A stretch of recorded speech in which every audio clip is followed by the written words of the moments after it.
Repare, página 207, questão 179.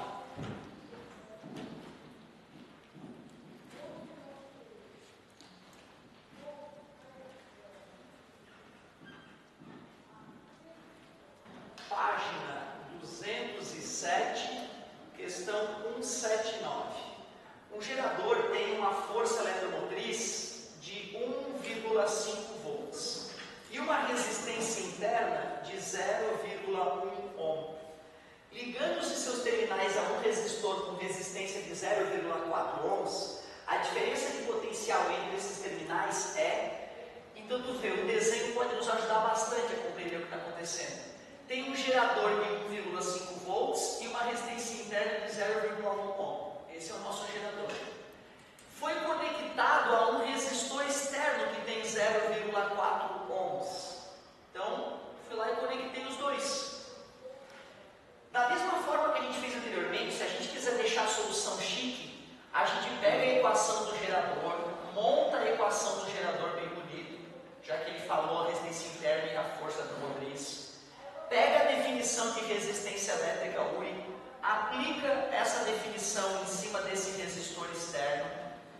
Já que esses caras estão conectados em paralelo, a DDP nos polos do gerador é a mesma DDP aplicada nos polos do resistor. Então nós poderíamos igualar o U, igualar a tensão que o gerador gera e a tensão aplicada sobre o resistor. E aí nós conseguiríamos de maneira elegante matar o problema. Como vocês acabaram de ver gerador, é natural que vocês tentem usar a equação do gerador. Só que isso nem sempre vai facilitar a vida de vocês. Isso pode inclusive atrapalhar. Por isso, meus queridos, não se acanhem em resolver esse tipo de questão de forma mais intuitiva e menos clássica. Eu não ficaria nem um pouco ofendido se vocês percebessem que, já que o resistor interno está em série com o resistor externo, eu posso redesenhar esse circuito, deixando ele bem mais simples do que ele é. 0,1 mais 0,4 dá 0,5 e 1,5 volts. Aí eu vou lá e jogo no URI e obtenho a mesma corrente elétrica, só que com muito menos sofrimento. 3 amperes. Às vezes, tu vê se a gente fica muito teórico, pode atrapalhar a tua vida, né?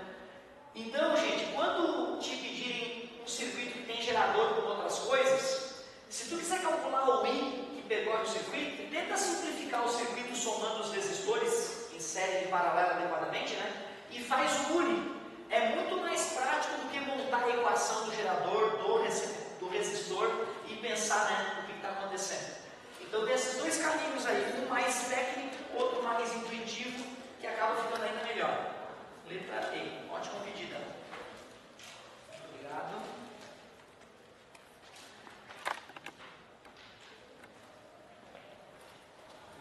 Como é que é? No livro dos pontos A e B, né? A 172 ou 102? A 179. Ih, o perigo, cara. Isso que eu já fiz era hoje. O que eu calculei está correto, só que eu não respondi correto. Obrigado, amigo. Salvou a pátria. Nossa, cometi um erro absurdo. Eu fiz a questão correta, mas não respondi a pergunta. Não li a pergunta. Isso que eu já tinha feito essa semana. Ontem eu fiz essa questão. Acertei ontem e errei hoje. Olha que absurdo. A diferença de potencial entre esses terminais. Ele quer que eu descubra quantos volts tem daqui para cá ou daqui para cá. E eu calculei só o I, né? Ele não mediu o I. Me arrumei. Errei.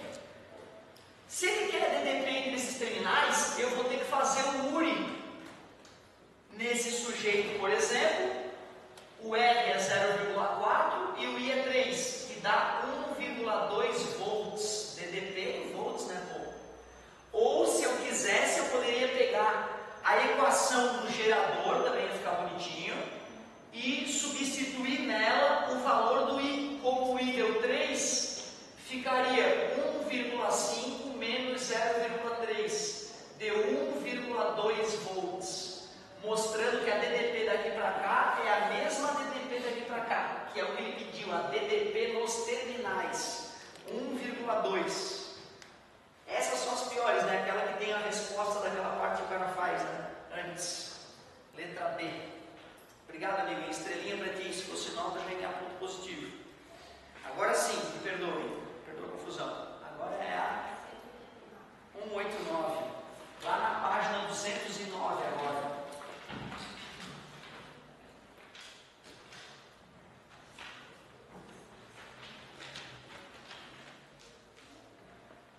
E vamos. Página 209, exercício 189. Um circuito esquematizado. O circuito esquematizado é constituído por um gerador de força motriz E, resistência interna R, um resistor de resistência 10 ohms e um voltímetro ideal V, uma chave interruptora CH. Então tem um voltímetro conectado a um gerador e um resistor externo e uma chave que está aberta. Com a chave aberta, o voltímetro indica 6 volts. Quando a chave está aberta, esse cara indica 6 volts. Gente, quando eu meço a DDP nos polos do gerador e ele está desconectado do circuito, o circuito está aberto, a leitura do voltímetro é a força eletromotriz. Por quê? Porque apesar desse cara ter resistência interna, se não tem corrente elétrica passando pela resistência interna, não tem perda. Então a leitura do voltímetro é exatamente o que ele está lhe fornecendo, a força eletromotriz. Quando o sujeito fecha a chave, o voltímetro indica 5 volts.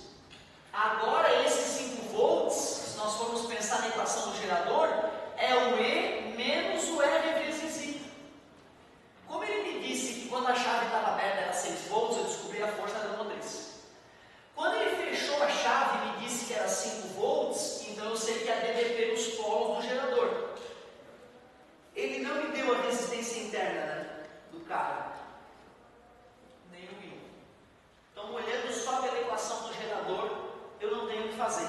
Porém, ele me disse que esse cara tem 10 ohms. Quando a chave está fechada, se o voltímetro lê 5 volts, quer dizer que esse cara está recebendo 5 volts, essa DDP está atuando em cima dele. Vou fazer o URI, 5 igual a 10 vezes I, está multiplicando, passa dividindo, meio ampere. Agora que eu descobri que a corrente do circuito é meio ampere, eu posso substituir na equação primeira e descobrir a resistência interna.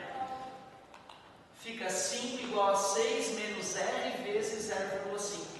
Menos passa mais, 0,5 R igual mais passa menos, 1 dividido por 0,5, 2. Então bem bonitinha essa questão, 2 ohms, letra A. O segredo para matar ela é saber, né, que quando uma bateria, o gerador está desconectado do circuito, o voltímetro conectado a ele leria a força motriz. Esse é um dos segredinhos. Quando eu fechei o circuito, eu estava lendo DDP nos polos. Essa DDP também atuava no resistor externo, URI, achei o I, substituí o I, faltou só o Rzinho, aí matei a resistência interna. Ótima pedida. Daqui a pouco continuamos, meus queridos, muito obrigado pela paciência. Sim. Agora é recreio, né? Recreio é boa, né?